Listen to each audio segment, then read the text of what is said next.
Ramachandran is a distinguished scientist and policy influencer in coastal management and climate change era. Former chair for Future Coast, he led significant studies on nutrient budgets and coastal vulnerability. As founder director of the National Center for Sustainable Coastal Management (NCSM), Ministry of Environment, Forest and Climate Change, he oversees pioneering research in integrated coastal zone management and climate resilience. Dr. Ramesh chairs the steering committee of the Global Partnership on Nutrition Management (UNEP) and played a pivotal role in India's leadership at UNEA 4 on sustainable nitrogen management. With a PhD from McGill University and extensive academic credentials, he continues to shape global environmental policies and sustainable development initiatives. Professor Ramachandran's contributions to Tamil Nadu include guiding the Tea and Shore, that is World Bank funded project, focusing on biodiversity, coastal protection, livelihood, pollution reduction and climate resilience. As advisor and mentor, he has authored over 200 publications, of which most of them are highly impacted journals, received prestigious awards and continues to influence policy frameworks benefiting coastal communities and marine ecosystems. He has a very long association with our foundation, and his association with Professor M S Swaminathan is a memorable one. Thank you very much. I now hand it over to Professor Ramesh. Thank you, sir.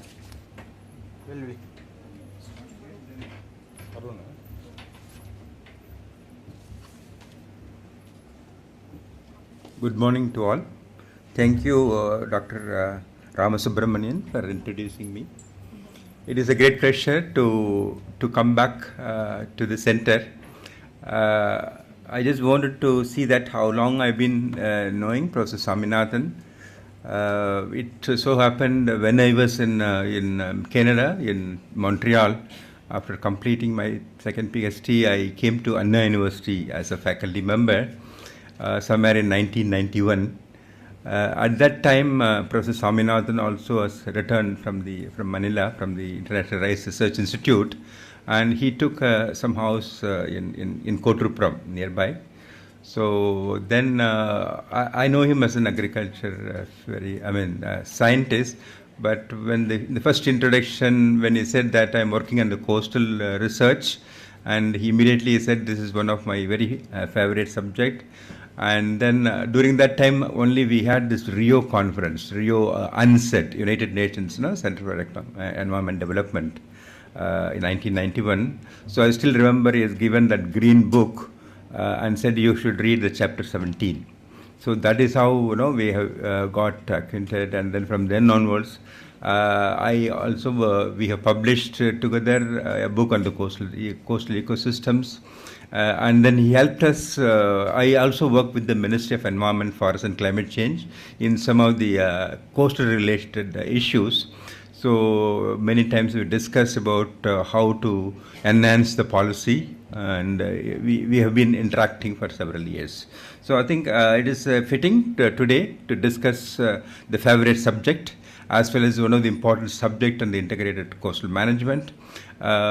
We started the first program of integrated coastal zone management way back in 2011 with the World Bank funding. With that only we have created the National Center. This is the National Center for Sustainable Coastal Management, which is a center which actually helps the ministry to take the policy decisions. It is a science-based center which gives the policy dimension.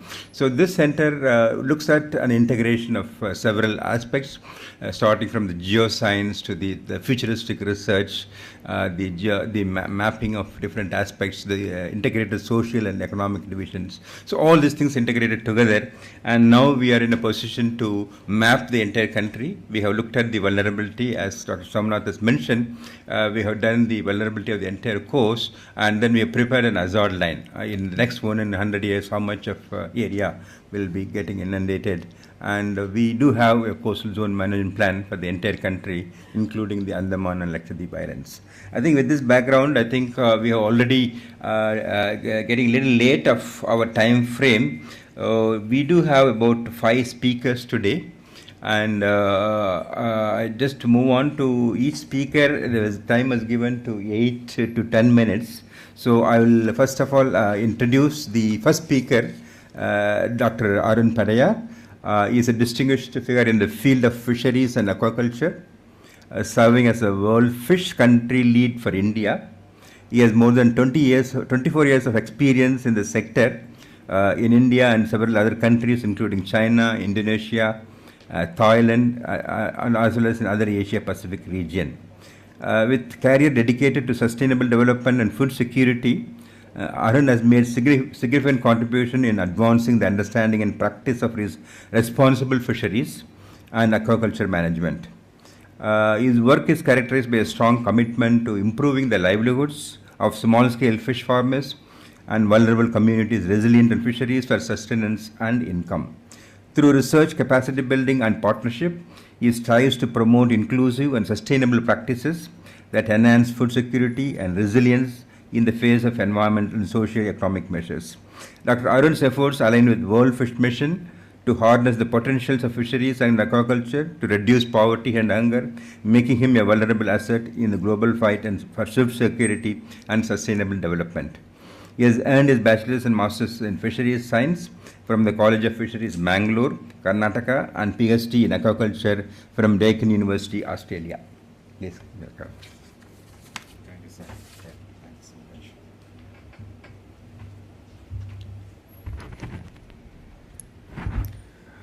Good morning to all of you. Thank you to MSSRF for this invitation. And first of all, on behalf of World Fish, we would like to sincerely pay our tribute to Professor Swaminathan for his contribution. He was also talking about fish many times, and he was the chief guest in 2010 UN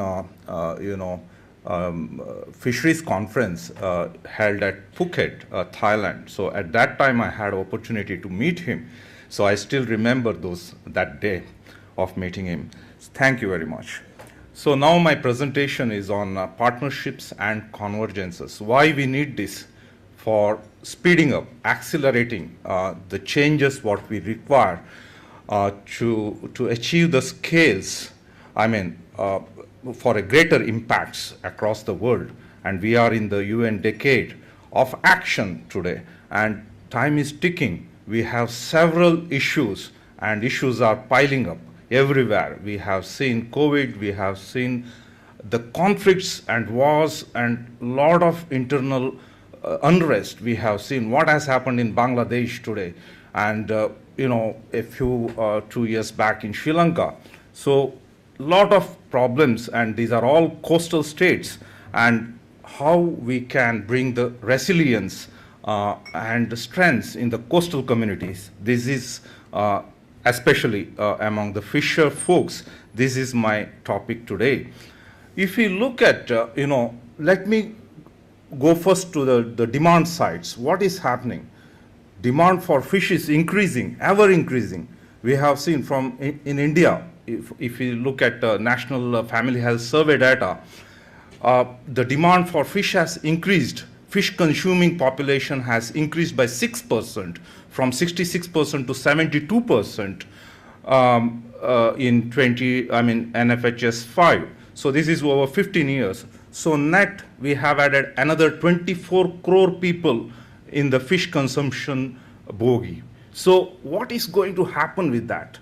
There is, not only the numbers have increased, but also the consumption, per capita consumption has increased from, say, around 4.9 kg to nearly 9 kg in 2021. So now it is still more. It is nearly 12 kg. So speedily it is increasing, but still we are much below the global average of 20.5 kgs. So fisheries sector, this kind of opportunity is opening up to our fishermen and the coastal communities, but we have to see with the limited resources and lot of other challenges how we can supply the increasing the demands from the people across the country and other countries also. So in the fishery sector, we have nearly 8 crore people involved in this particular business. along the value chain, and it is giving, I mean, adding to nearly 3 lakh crore rupees of value to the GVA, and its contribution to agriculture economy today is nearly 7%. So it is ever increasing, and importance of fisheries is increasing in the national agriculture economy, and also in the farmers' income. When we talk about farmers' income and diversification, fish aquaculture stands forefront also, along with other the livestock. So in the coastal areas, the fisher communities are facing a lot of problems, including the workers, along the value chains. If you see some of the challenges, climate change problems are forefront. We have seen cyclones, floods, unseasonal rains, how this is impacting our processing, like fish drying activities. Unseasonal rains are actually increasing the post-harvest losses. Coastal and marine pollution, overfishing issues, reduction in catches, and increasing the cost of production of fish, and reducing the profit margins for the farmers. So these are all important issues among various issues. And in this UN decade of action, we need to have a concerted effort to address these issues at all levels. So here we talk about partnerships. We have so many agencies. We have partnered with MSSRF, national institutes, departments, line departments, and so on and so forth. But this is for leveraging our resources and to build the synergies. In the meantime, there is also requirement for convergence of programs among various departments to increase the policy outreach to the people, and to increase the program efficiencies. And this only can lead to accelerated transformation, what we call, and in FAO has termed this as a Blue Transformation Agenda for 2030. So if we look at that, these both partnerships and convergences at all levels is important to achieve this in time-bound manner. So if we look at, I want to give here 3 examples what we are doing in Odisha, in India, for example. With MSSRF, we have brought in the Fisher Friend mobile application in Odisha. It was unveiled in 2021 October. So this has helped more than 10,000 fishers in the coastal area to demarcate. This is an offline app, which is very useful for the fishermen who are in the sea. When they are at the sea, they are not able to get the network coverage. So they can see this information from this FFMA mobile app, so that they can avoid the no fishing zones, and also they can get cyclone warnings, potential fishing zone information. So this kind of information technology has got a lot of benefits to the coastal fishermen to be more resilient. And if we look at other opportunities and actions what we have taken, so for example, using the fish for the nutritional gains. Example, we have used fish-based products in Anganwadi centers and lower primary schools in Odisha and Assam. It is a convergence program between Women and Child Development Department, Mission Shakti, then Fishery Department, supported by World Fish, ICR, MSSRF, all people. So we have tried in Kamrup districts, we have tried in Mayurbhanj district, excellent results, especially to bring down the prevalence of severe stunting issues, and also underweight issues. These 2 indicators we could effectively control by using the fish in school meal program, both in hot cooked meals and also take home ration.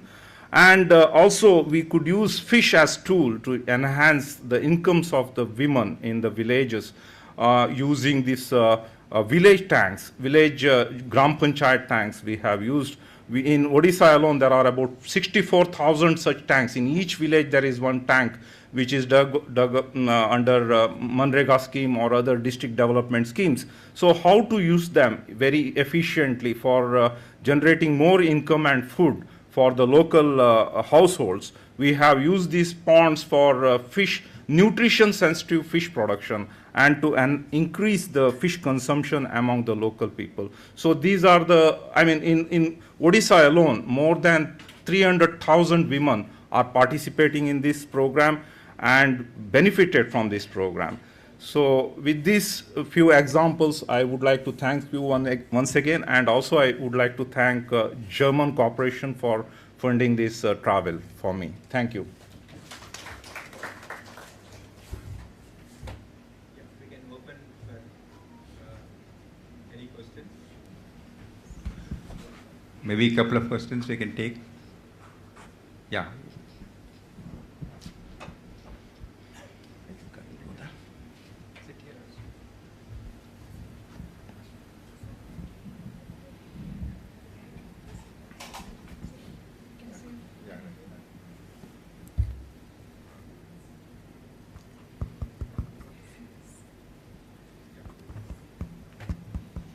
Good morning, sir. What is the difference between No, sorry, excuse me. I'm not able to hear. Because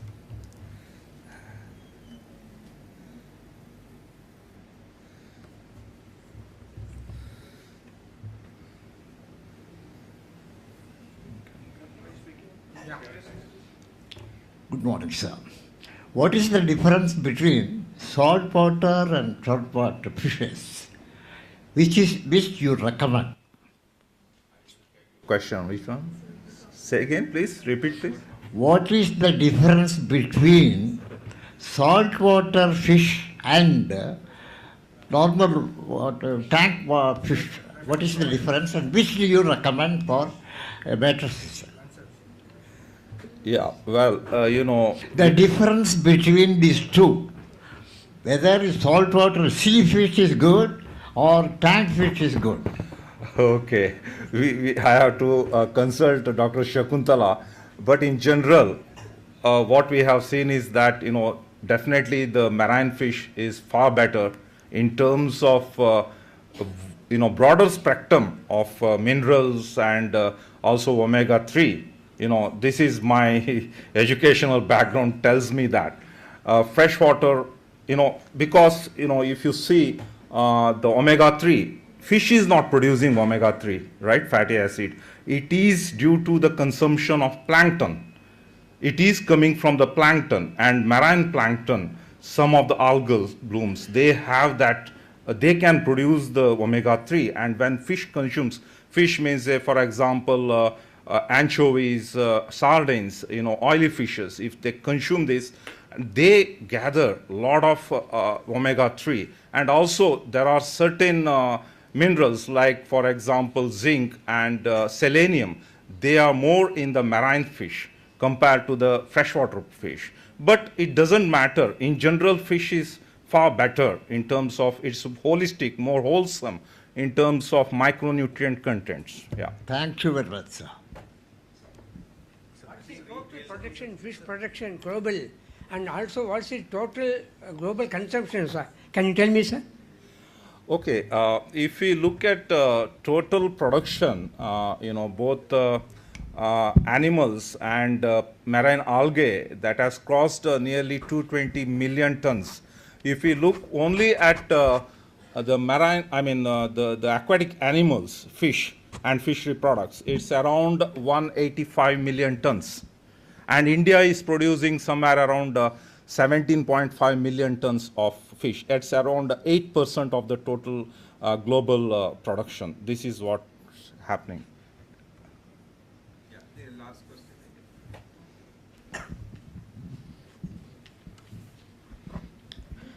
question. Good morning, dignitaries. My question is for Dr. Ramesh. Sir, you work all the coastal of India. Can you tell me which is the major cause of degradation? Because coastal trees are peculiar to that site, so it cannot grow in the common area or in a general platform. So may I know what is the major cause of degradation of coastal? Thank you. We looked at the one thing we looked at 10 years back. the ministry wanted to see the overall what is the erosion scenario.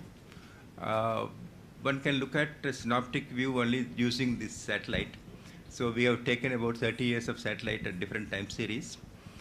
The earlier satellite, as you know, that resolution is not that great. So up to very recently, with the resolution, we went even up to 20, 30 centimeter level. So based on those data, we will say that about 35 to 40% of the coast is eroding. We identified medium erosion, high erosion, low erosion. And then we also introduced into the policy for the high erosion sites, no new port or new things is not allowed. That is also included in the notification. The other thing is we looked at the vulnerability. The vulnerability is physical vulnerability, we looked at it. That is based on, one is an erosion, the other one is the 1 in 100 year flood level. So based on the long-term tidal data, one can predict how much it can inundate along the coast. That Azure line, along with the Survey of India, we took the aerial photograph for the entire country, which is about 20 centimeter resolution. And using those, we come up with the Azure line. This Azure, when we make the Azure line, it becomes like, if it has become a regulatory line, it runs into kilometers inside. For example, Orissa, some 20-30 kilometers inside, and Mumbai, so it becomes a major problem.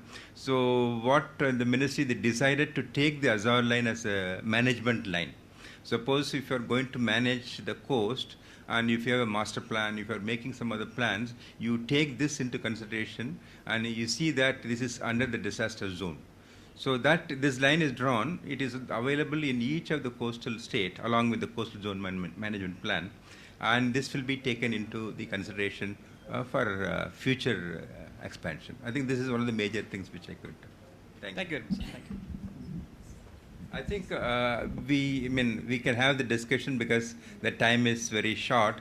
I feel that we should complete the presentation, and towards the end we can keep all the discussions together.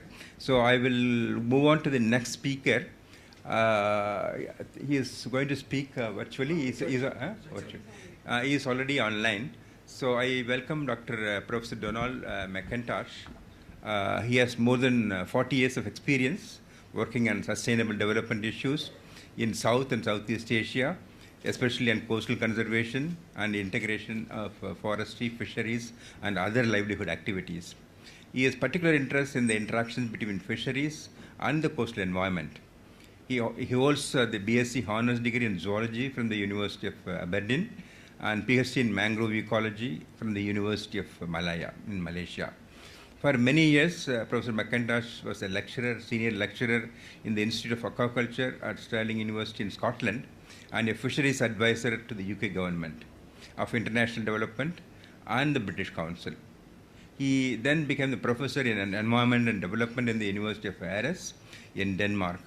He also had held faculty teaching and research position at the AIT in Thailand.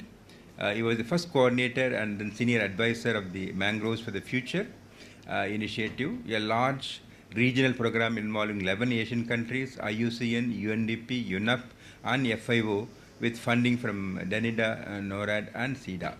Currently, he is working as a technical advisor to the IUCN Red List of ecosystems assessment of global threats to mangrove ecosystems.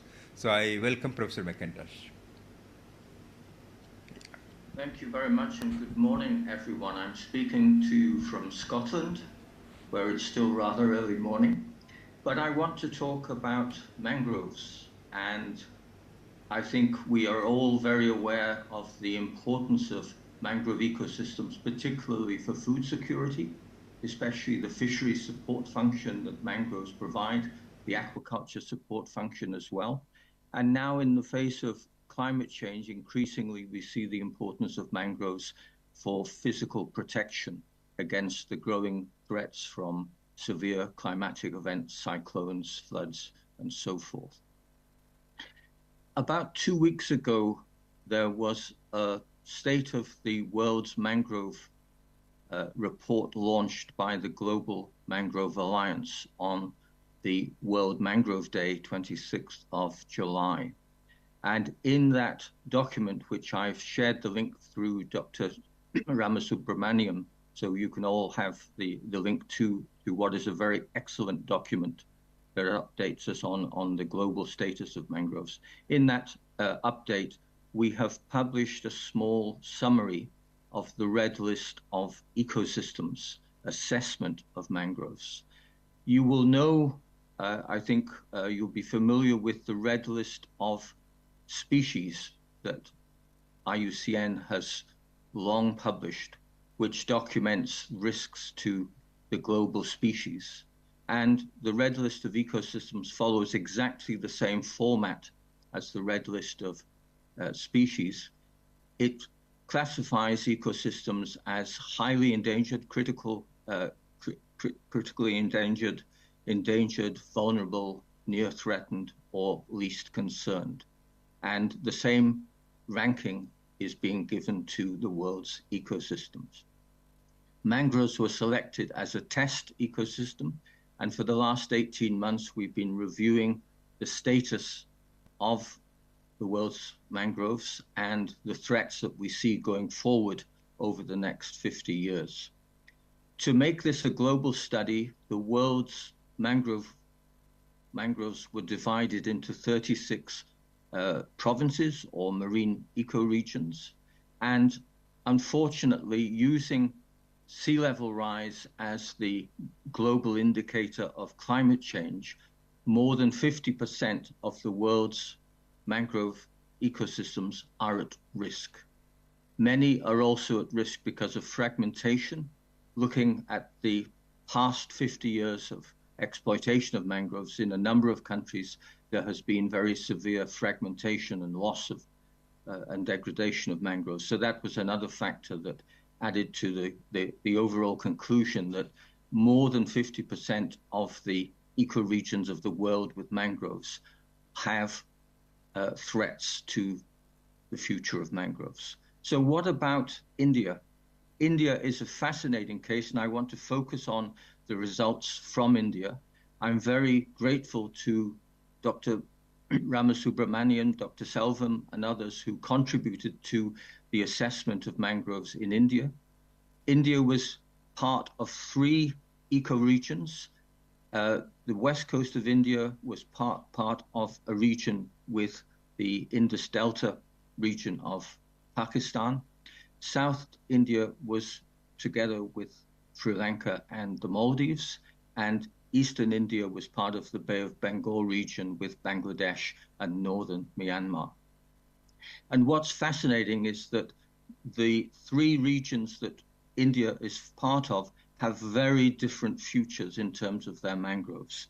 The critically endangered region is South India, Sri Lanka, and the Maldives, principally because of the risk of sea level rise from climate change.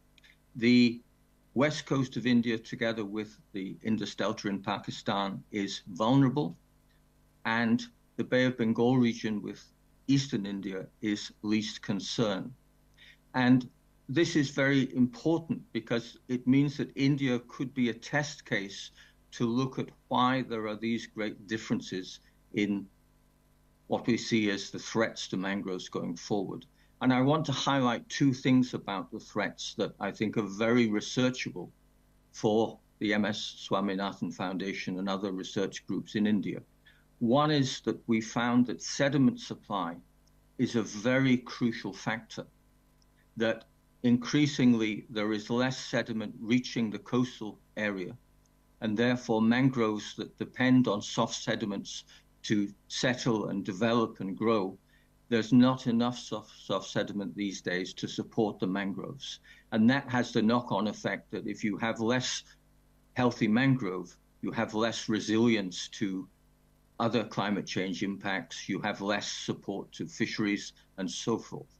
So I'd like to flag the importance of sediment supply. And it was mentioned actually by Dr. Somnath in his introductory lecture that the sediment dynamics are very, very different around the coast of India. And I'd very much like this to be a researchable topic that would link the sediment dynamics to the situation regarding mangroves and therefore the capacity of mangroves to support protection and fisheries support functions.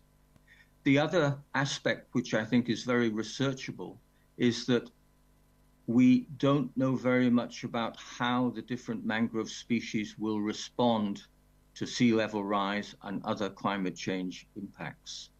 We assume that perhaps the Sonoratias and the Avicennia mangroves with their vertical pneumatophores might cope better than the Rhizophoras with their big stilt roots. But on the other hand, the stilt roots of Rhizophora allow the trees to elevate significantly above the water level. So basically, there's a very valuable researchable question there. How will mangroves cope species by species? And how will sediment supply or the lack of sediment supply impact negatively on the future of mangroves in relation to particularly to climate change? So I would ask you all to please look at the State of the World Mangrove Report. There's also a very good review by Norman Duke on the mangrove species and what more we need to learn about particularly the hybrid species that have been identified. And I would strongly recommend that Indian scientists can look critically at this question of sediment supply in mangroves and which mangrove species going forward may be most adapted or able to adapt better to the risks from climate change. I would mention that the 36 ecoregions that we studied are very unsatisfactory in the sense that at that level we had to group more than one country in a particular region. As I said, India is part of 3 regions shared with Pakistan, with Bangladesh, with Myanmar, with Sri Lanka, with Maldives. That is the level that we could work at. But the next step, we hope, and we request all the countries to take this forward, is to work at the next level down, level 5, which would be at the national level, and then take it down even further to what we call level 6 or the sub-national level, to really understand how mangroves are responding to climate change and what the threats are, whether lack of sediment, whether degradation from development activities or other factors are most critical to the future of mangroves. And I think particularly in India, you have the scientific capacity to take the Red List of Ecosystems methodology and take it down from the provincial or eco-region level that we've done to the national and then subnational level. So please take a look at the State of the World's Mangroves 2024. It was published 2 weeks ago, so it's a very recent document, but I think you'll find that it's a very helpful analysis of where we are with mangroves and what we can do going forward to use mangroves as an effective buffer against the negative impacts of climate change. So I wish you all the very best for the rest of your conference, and thank you for this opportunity of talking to you this morning. Thank you so much. I guess you'll be available for some more time, or I don't know. Yeah, okay. Yes, I will be here for the next hour or so. Okay, then we will take up some questions are there from our participants. Maybe we can take up towards the end of the session. Thank you very much. You know, I have seen that mangrove report which is published, which is one of the excellent reports which you could see. And you also identified about the sediment dynamics. On the East Coast, we have reduced the sediment input from the rivers because of many damming. So we almost reduced more than 10 times of sediment input to the mangrove ecosystems. That is a major concern. The other concern is on microplastics. Maybe we can discuss to us at the end of the session. So we'll move on to the next speaker. Next speaker is Dr. Velviji, is a scientist, practitioners for almost 22 years of experience on coastal area, particularly with small-scale fisheries development. She holds a PhD in marine biology and oceanography, working since 2002 with small-scale marine fishing communities on southeast and west coast of India. She has undertaken participatory research and developmental work spanning a range of issues, including coastal and marine biodiversity, conservation, coastal livelihoods, post-harvest management, climate change adaptation, and gender mainstreaming.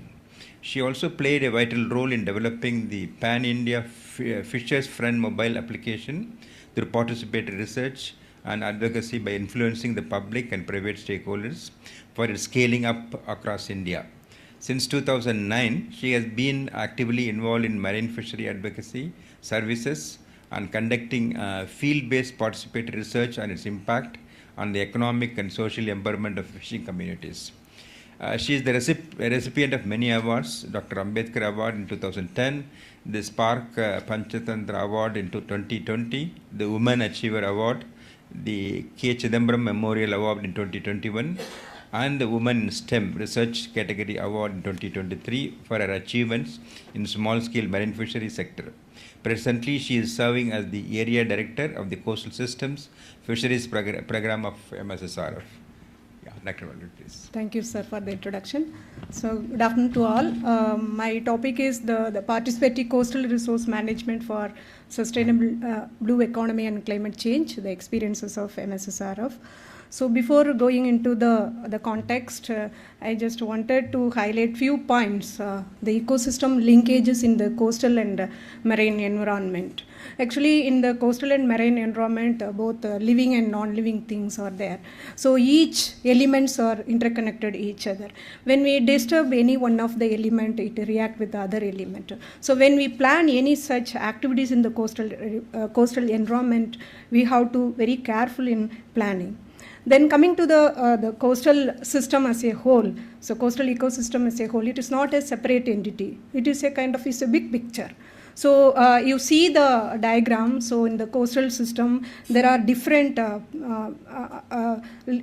different level of organisms are there. In the marine side, small boats are there, big boats are there, and even you see the nets, different type of nets, and not only in the marine water, boat and nets, and a lot of organisms also there, coral, seaweed, sea grasses. Then coming to the landward side, again the mangroves, then coastal forestry and households and other infrastructures. So when we talk about the coastal environment and coastal ecosystem, so we have to see this as a kind of systemic approach instead of focusing on only the one aspect of the program. So Professor M S Swaminathan, he was envisaged this systemic approach 30 years before. He started the first program of coastal system research during the year 1998. So I read the annual report of 1992 of a foundation. He was clearly mentioned about the focus of the coastal system program, integrating the coastal ecological security of the coastal areas and the livelihood security of the coastal communities in a mutually reinforced manner to achieve the sustainable management of the coastal ecosystems. So this program has three major components. One is the restoration of the degraded marine and coastal ecosystem and the capture and culture fisheries with post-harvest management, of course the coastal and agroforestry development, and we also follow the strategies to achieve the focus of the program. One is all our actions more focused towards the tune with the ecosystem and helping the fishers cope with extreme events, then introduce the user-friendly technologies and harnessing the traditional knowledge of the people into the scientific inputs and encourage the industrial scale through training, awareness building, and etc. So and importantly, we have to create create the institution at the grassroots level for sustainability, and then the linkages, collaborative action is very much important for taking the interventions to the next level. So the first initiative, the mangrove conservation, it was developed during the year 98. So the last 25 years we have focused on the restoration. So MSSRF successfully demonstrated joint mangrove management in 3 coastal states of India, and we also restored 2,500 hectares of mangroves in 6 coastal states, and the training and capacity building with the key stakeholders, including the forest department, have paved the way for the scale up of the interventions across all the key stakeholders in the domain. Then the rare species, recently the rare species, this Skyphophora, so that is a non-viviparous and endangered mangrove species. This particular species, after self-pollination, so the growing the seeds into the plant is very limited in the natural conditions. So we have propagated through the air layering. It was demonstrated in Andhra Pradesh, and then the mangrove genetic garden was established in Andhra Pradesh, especially in the Koringa Wildlife Sanctuary with the support of the forest departments. So what is next, the ongoing and the future focus areas in these particular domains? So we have to continue our legacy and also acting as a resource agency for mangrove conservation and the management, for not only for the government and all the key stakeholders. Then the integrating mangroves with the fisheries, because for bringing conservation and the livelihood in a hand-in-hand aspect. So for that level, so a lot of innovation is needed. Then the Mangrove Genetic Resource Center we have proposed for Tamil Nadu coast, so mainly to expand the interventions one side, other side the capacity building of the key stakeholders. Then yesterday also we have launched the new program, the estimation of the blue carbon using the modern technologies. You see the Krishna wetland in Andhra Pradesh for the last 20 years. So when we started the program, the total coverage of the Krishna mangrove estuaries was around 5,000 hectares. So after 20 years, the 2023 we took an imagery. So we have covered more than 20 hectares of hectares, not only with the MSSRF in partnership with the forest department and other key stakeholders, it was done in the area. Then another important program of the coastal system is the Gulf of Mannar area. Gulf of Mannar, actually during the year 1998, so MSSRF started a consultation with the key stakeholders, and MSSRF also one of the instrumental agency for the Gulf of Mannar Biosphere Trust formation. So where we have focused more, you all aware of that, the coastal ecosystems are facing 2 important challenges. One side is the degradation of the resources, other side is the coming down of the income of the people. So we have to balance both. In that context, we have piloted, demonstrated the livelihood opportunities, the eco resource based livelihood opportunities, and we have succeeded in 2 of the things, but we also learned a lot of newness, so some of the intervention not suit for the community. Then the community managed the artificial reef program established by MSSRF. Now it is everybody is taking forward with a lot of innovation and scaling up. And the village resource center, actually the Gulf of Mannar village resource center, it was established with the support of ISROs, mainly to create knowledge, disseminate the knowledge to the community on the importance of the Gulf of Mannar Biosphere Reserve and other informations. So mangrove restoration also we have started in a little way in Park Bay area. So what is the future of that particular thing? So actually the artificial reef, so even the morning session also the ISRO chairperson highlighted about the erosion in the coastal areas. So for addressing the erosion, so we need a multi-stakeholders approach, and one of the interventions, the multi-clusters, the artificial reef program. So this is not only for fish resource enhancement, it also prevent the coastal floods and also prevent the erosion. So in that way it will be conceived and implemented. Then the restoration of the seagrass meadows, it is also one of the important eco-restoration process to minimize the erosion and at the same time create a feeding ground for the endangered marine mammals. Then the promoting eco-jobs are more focused towards seaweeds and other kind of things. And then the natural calamity came, the tsunami 2004. So MSSRF MSSRF established a Fish for All Research and Training Center, mainly to focus the livelihoods of the small-scale fisher community. Actually, this center mainly focus on the promoting the sustainable fisheries and the sustainable livelihood aspects. So, in which the bycatch reduction devices we have promoted, participatively implemented with the community, and demonstrated them on the square mesh, those kind of bycatch reduction device, how it's important for them, how it minimize the juvenile catch reduction and everything. And we also evolved the voluntary guidelines involving the community, and it is a participative code of conduct. So even in the Gulf of Mannar area, especially in the Rameshwaram Island, so more than 150 fishermen adopted this code of practice on their own. Then the co-management committees, 16 co-management committees is a gender balanced committee. You all aware of that in the coastal areas, especially in the fishing villages. The traditional panchayat system is a power making body, so they never allowed the women in the decision making process. So we demonstrated and facilitated the formation of the co-management committee involving all the key stakeholders, including the women.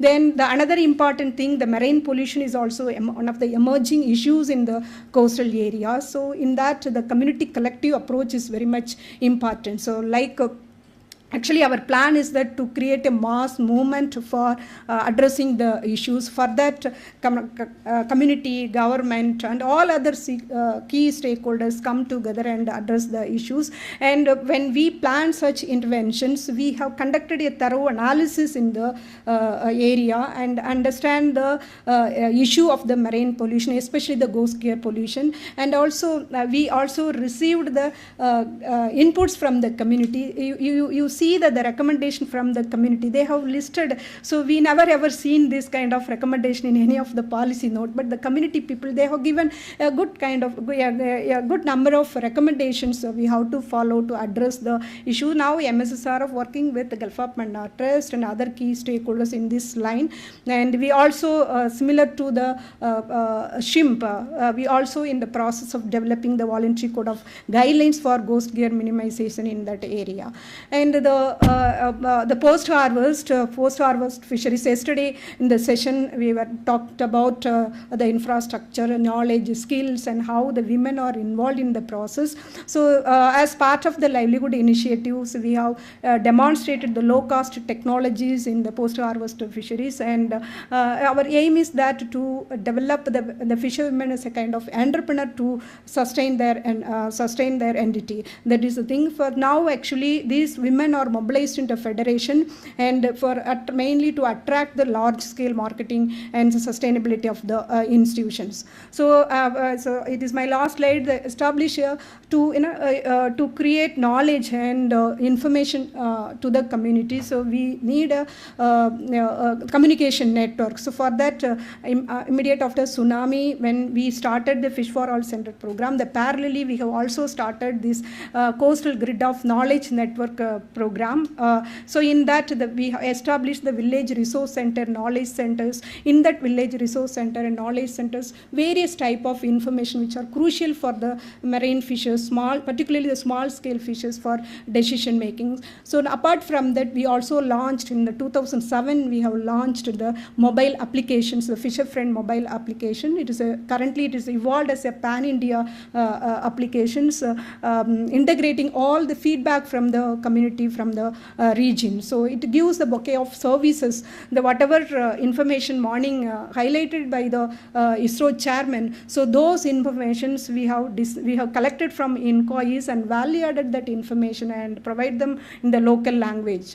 And the data also from the authenticated source, currently around 122,000 fishers are using the informations. So now actually we have created other platform that is for fisher women, because now the women are actively involved, especially they are taking a business activities on the fish processing and other things for which they need more value added information. So to disseminate those kind of information to the community, we have launched the application yesterday, the Fisher Women Connect application. It also gives varied information to the community. So this is my last slide. So based on the field experiences and the 25-year experiences on various aspects, our main the learnings here is that the threats and issues in the coastal systems is broad in scope. So we have to address this issue is not in a single entity. So we have to follow the system-based approach with the long-term commitment. Then second important thing is that the understanding the interconnectedness of various coastal ecosystem, mangrove, seagrass, seaweed, and intertidal, tidal marshes, everything. So it is very, very important. Along with the social and economic factors is crucial for the sustainable management of the coastal resources. And then the multi-stakeholders approach, where the participation of the local community is important. So we have seen most of the time the people are just informed, not consulted. So more participatory consultation is needed for sustainable management of the resources. And the inclusive decision making involve all the key stakeholders, particularly the community, those who are using the resources. And simultaneously we have to address the poverty and livelihoods so that they will actively involved in the restoration process.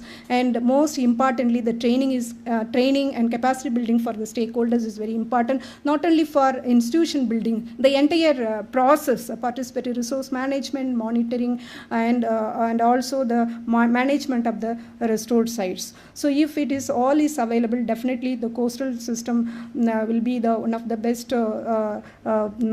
deliver the best service to the community and society. So with this I end my presentation. Thank you. Thank you so much, Velvidi. I think we'll be having some questions in the end. We have two more speakers to go. I'll invite Dr. Rupesh Bhumia, I think is online, yeah. He's a trained wetland biogeochemist, and his research has focused on studying tropical wetlands, including freshwater swamps to coastal systems across broad environmental and latitudinal gradients. During his PhD at the University of Florida, he studied the biogeochemical transformation of nutrients in subtropical wetlands. Subsequently, at Oregon State University, he studied carbon sequestration and cycling in the mangrove ecosystems of Honduras, India, Senegal, Ghana, Madagascar, Liberia, and Gabon. So his current research focuses on ecological assessment on monitoring of tropical wetlands as potential options for designing nature-based solutions for climate change. Dr. Rupesh is leading an USFS supported project, mangrove monitoring for climate change, mitigation in India, under which long-term monitoring sites are being established across the country's mangroves. These ecological stations are located in the Andamans, in Koringa, WSA, and Andhra Pradesh, and Sundarbans, and are being expanded in Bhitarkanika and selected sites on the country's western coast. So I invite Dr. Rupesh Bhumia, please.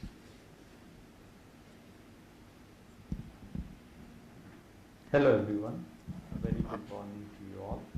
Today I will be speaking about research advances in blue carbon for coastal sustainability.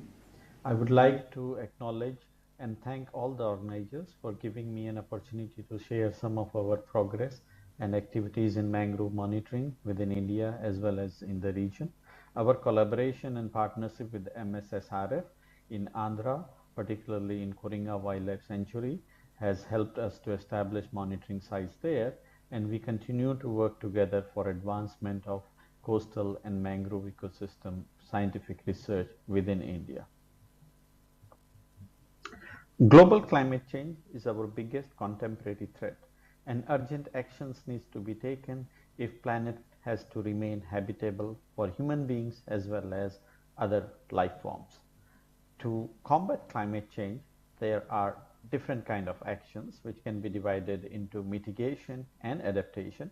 Mitigation essentially means activities and actions that reduces greenhouse gas emissions to the atmosphere, whereas adaptation means actions that helps to manage the vulnerable communities and increase resilience of society in advent of climate change. As far as actions for climate change is concerned, carbon storage in Earth ecosystem could be one of the most effective strategies or nature-based solutions to address this contemporary challenge. Looking at different ecosystem types in terms of their ability to store carbon, wetlands jumps out because they can store much higher proportion of carbon in the below ground. Of these wetlands, one specific type, coastal wetlands, is very important in the context of climate change mitigation and adaptation. Of these coastal wetlands, salt marshes, seagrasses, and mangroves are often referred to as blue carbon ecosystems. These are important for sustaining various services, including regulating, provisioning, supporting, and cultural, and maintaining structural and functional integrity of coastal area or seascape. Of these three types of blue carbon ecosystems, today I am going to focus on mangroves, which provide extreme benefits in terms of carbon sequestration, adaptation by providing protection services, but also a lot of livelihood and nutritional benefits, as well as key areas for biodiversity. Therefore, if we target mangroves as an ecosystem and we strategize our actions targeting this particular ecosystem, then we can have both mitigation action as well as adaptation action, plus an additional biodiversity and other economic co-benefits. Blue carbon ecosystems are present widely.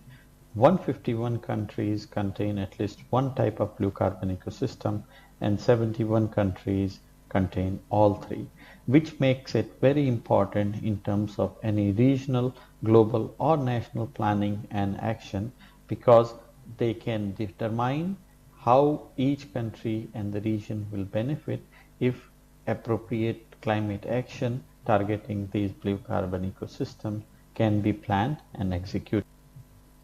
Even though mangroves are important and their importance is widely accepted and understood, there has been a decline in mangrove across the world.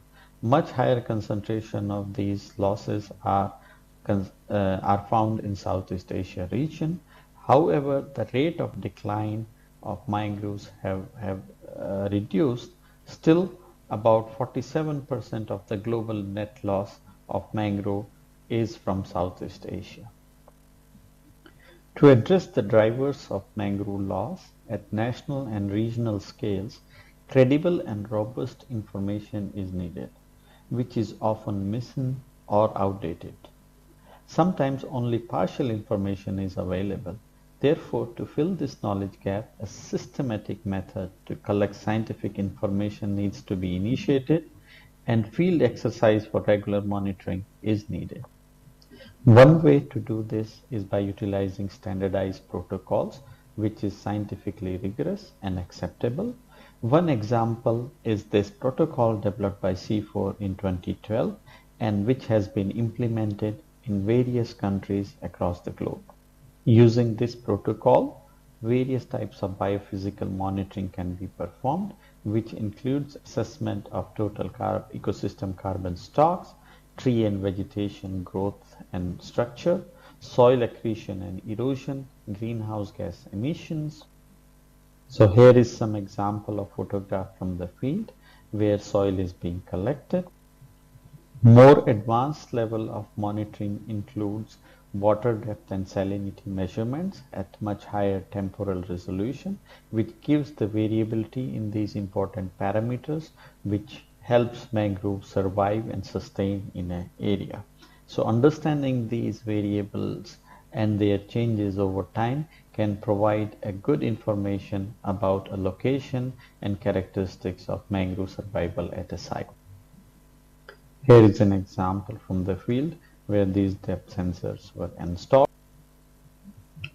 Because resilience of mangroves is also determined by sediment and freshwater availability, it is important to monitor sediment erosion and accretion at select sites and determine how a particular coastal mangrove area is going to respond to increasing sea level rise scenario. At present, we have an ongoing activity where mangrove monitoring is being undertaken to have long-term data sets on the eastern coast of India and Andaman Islands. Here is an image from our Andaman study sites. A recent paper was published also on some of the activities that were carried out in partnership with Wildlife Institute of India. Similarly, we have established these permanent monitoring sites in Koringa Wildlife Sanctuary in partnership with MSSRF, as well as monitoring sites in Sundarbans, which was done in partnership with ICER and Visva University after permission of West Bengal Forest Department. So collecting this information is important, but it is equally important to think about data management, ownership, and accessibility. And in this context, we plan to set up database and online repositories from where data can be used by relevant stakeholders, researchers, and managers as needed.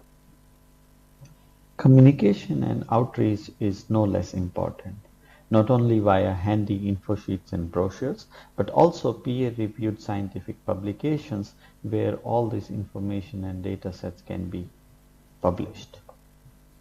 The continuity and sustainability of these monitoring efforts relies on the capacity and training of the relevant stakeholders and local communities.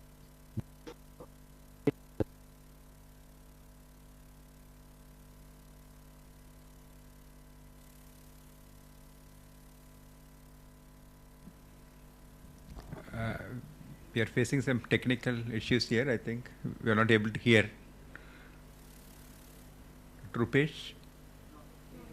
He's on. Oh, record. Okay. But it is equally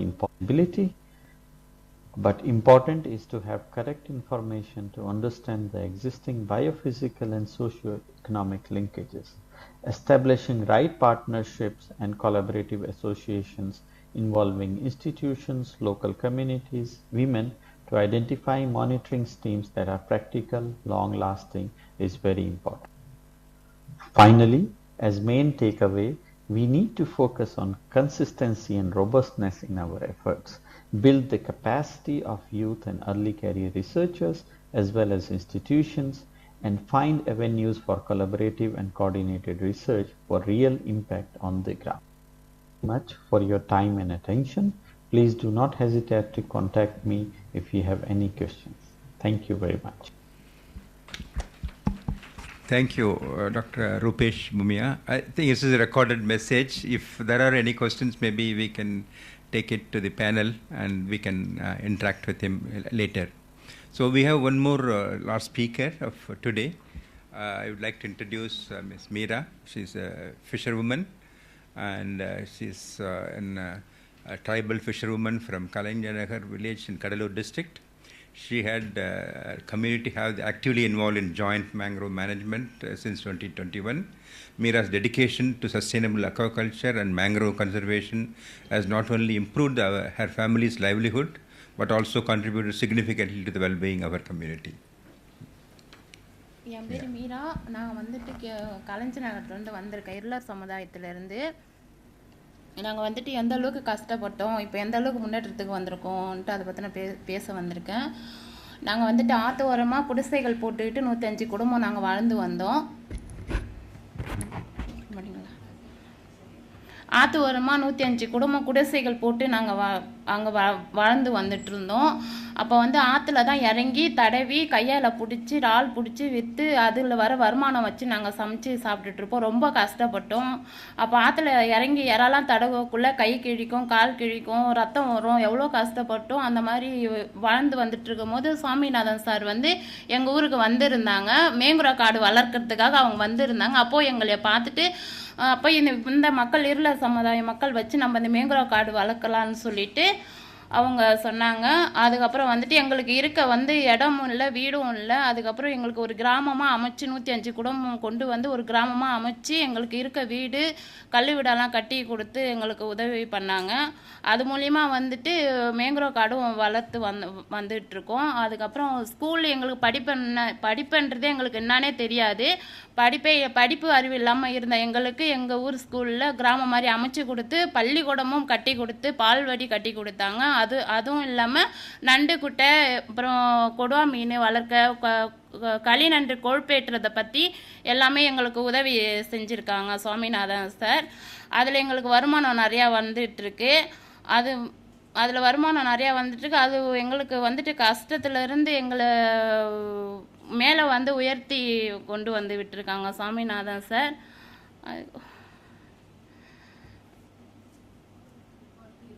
இப்போ வந்துட்டு எப்படி இருக்கோன்னா, நாங்கள் வந்துட்டு படிப்பு அறிவு இல்லாமல் இருந்த எங்களுக்கு ஸ்கூல் கட்டி கொடுத்து பள்ளிக்கூடம் பால்வடி கட்டி கொடுத்து, இப்போ எங்களுடைய அப்பா அம்முடைய காலத்துலலாம் வந்துட்டு யாரும் படிக்கலை. இப்போ பள்ளிக்கூடம் கட்டி கொடுத்து எங்கள் ஊர் பிள்ளைங்கள்லாம் நாங்கள் வந்து படிக்க வைக்கிறோம்.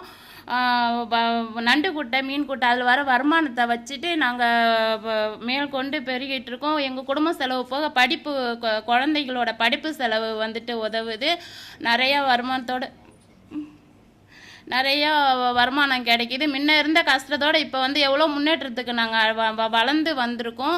அதோட மேங்க்ரோவ் காடு வந்து நாங்கள் வளர்த்து 5000 கன்றுகள் வச்சு நாங்கள் வளர்த்து வரோம். அது வந்து காடுகள் எதற்குன்னா, சுனாமி புயல் காற்று வந்துச்சுன்னா அது வந்து தடுக்கிறதுக்காக தான் அந்த காடுகள் நாங்கள் வந்து வளர்த்து வந்துக்கிட்டு இருக்கோம்.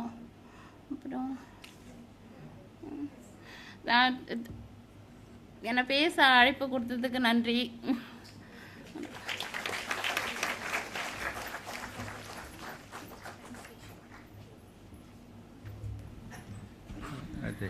I'll do the English translation for Meera. Meera is from Merula community from Kalangan Nagar, Pichavaram region. Before tsunami in the year 1996, Professor went for an assessment in the region. There he found the tribal population, about 150 families lived there. They were without any housing, and they lived in the shoreline with very, very poor socio-economic condition. So these people were alienated from the main town. So Professor crafted many programs to develop these people socio-economically and make them the custodian of mangrove forest. A first school was established by Professor in the MGR Nagar, and followed by housings supported by several other organizations as well. So the integrated mangrove, sea bass and crab fattening center was developed there, and that helped them increase their income level. Though they are not educated, their children are going to school now, and more than 5,000 saplings were planted, mangrove saplings were planted so far, and they are the custodians, and they have started growing economically, socially, and also to contribute to the mangrove forest development for conservation of environment conservation and also for tsunami. Thank you. Excellent. I think we have completed this presentation and we are also running out of time. Maybe we can take up just 2 or 3 questions, yeah, and then we'll wind up. Already we are running into the next session now. Yeah.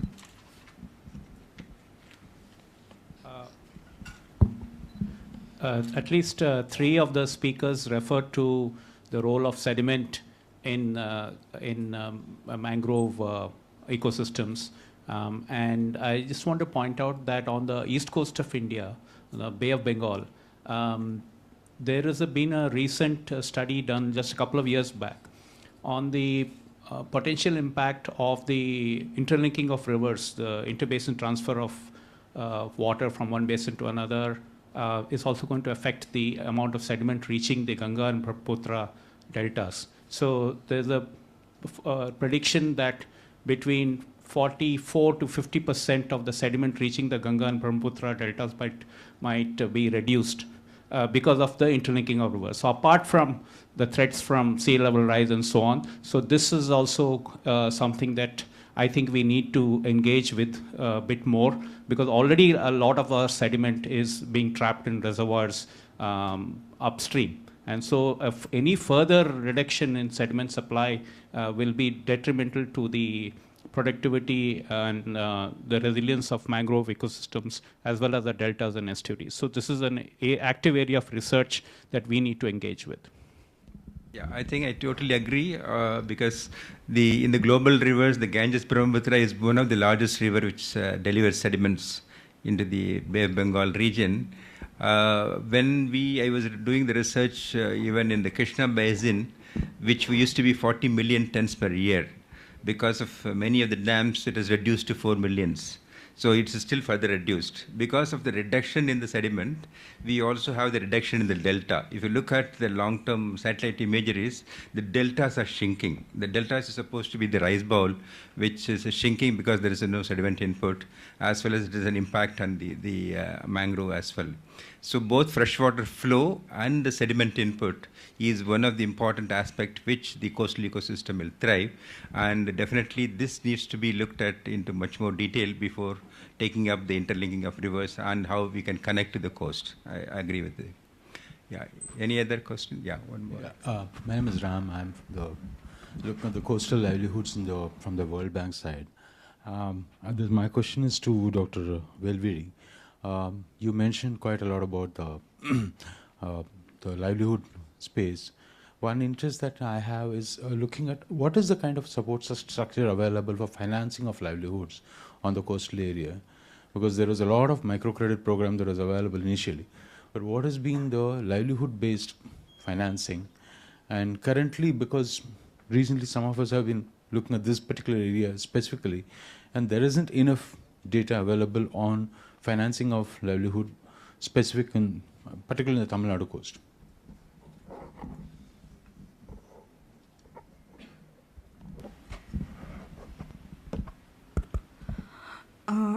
Actually, there is no specific livelihood specific banking schemes except a few banks. The Indian Overseas Bank, they have formulated one scheme for post-harvest fisheries, especially for establishment of the small solar dryer and other things. But now actually the bankers from different institutions like SBI and NABARD, so they have come up with a plan to develop a livelihood-based banking schemes, and they also consulted with the MSSRF, especially for the integrated mangrove fishery farming system and crab fattening. Now we are working on it. Thank you. Just wanted to add, 2 weeks back there was a World Bank organized one Rural India conference in Chennai, and in that one banking sector, I think from SBI, he has presented on the entire broad spectrum of all this access to finance, including for coastal fishermen communities. Probably that one we have to refer actually. Thank you. Thank you. The other speaker was mentioning about overall the mangrove decline in Southeast Asia. But here in India, I could say that because of the regulatory measures, actually during the last 10 years, we have an increase in mangrove cover. When the Niti Aayog contacted, they said Prime Minister wanted to increase the mangrove cover along the coast. You tell us how much more we can increase. So we went into from Gujarat to West Bengal. We looked at the different aspects. We were able to make that only about 550 square kilometers only can be added. Right now we are about 4,500 to 5,000 square kilometers. So at the maximum we can add another 500 to 550 square kilometers. So that under the MISTI program, I think the government of India is taking. And for Tamil Nadu, the Survey of India, the Forest Survey of India says about 45 square kilometer of mangrove. And we, under the Forest Department, we wanted to double this one to at least to 90 to 100, but we don't have space. We are able to only look at about 1,000 hectares can be added now. But in the regulation, it so happens what we do, even if there is one mangrove, we will say it is a CRS at 1A, so no-go area. That way, when you look at least we have about 100 square kilometers of mangrove in Tamil Nadu. So in this case, I think earlier we used to convert mangroves for aquaculture, for other development. At least for India, we are now better off in terms of protecting our mangroves. I have a question, sir. I have a question to you. After tsunami, several agencies have promoted mangrove plantation, and I have seen in Indonesia, I was working at that time, I have seen monoculture kind of same species was excessively used. So what is the impact of that? You don't have the diversity of the plants. I think diversity is the most important thing, but what happens is sometimes the salt tolerant varieties are there, depend on the local conditions. Naturally, you can see that there are many species. I think MS Swaminathan Foundation, they can highlight on those. Dr. Ram Subramanian is here, but sometimes, depending on the basic field conditions and other things, if some of the particular species are coming, they are trying to plant that one. So, I guess if there are no more questions, I wanted to thank all the speakers for their excellent presentation and also for all of you for the very lively interactions. Thank you so much.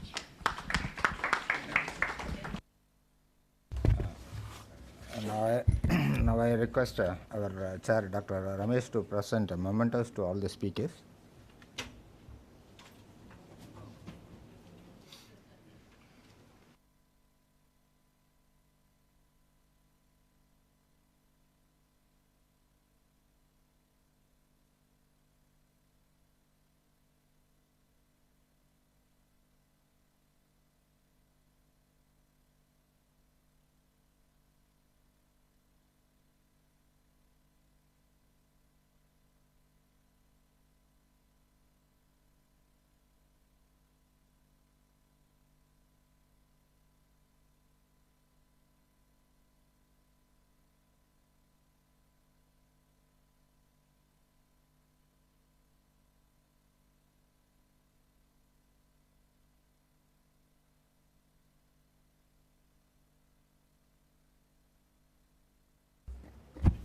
Yeah, now we are breaking for tea. We will be reassembled here exactly at 12 o'clock. Thank you.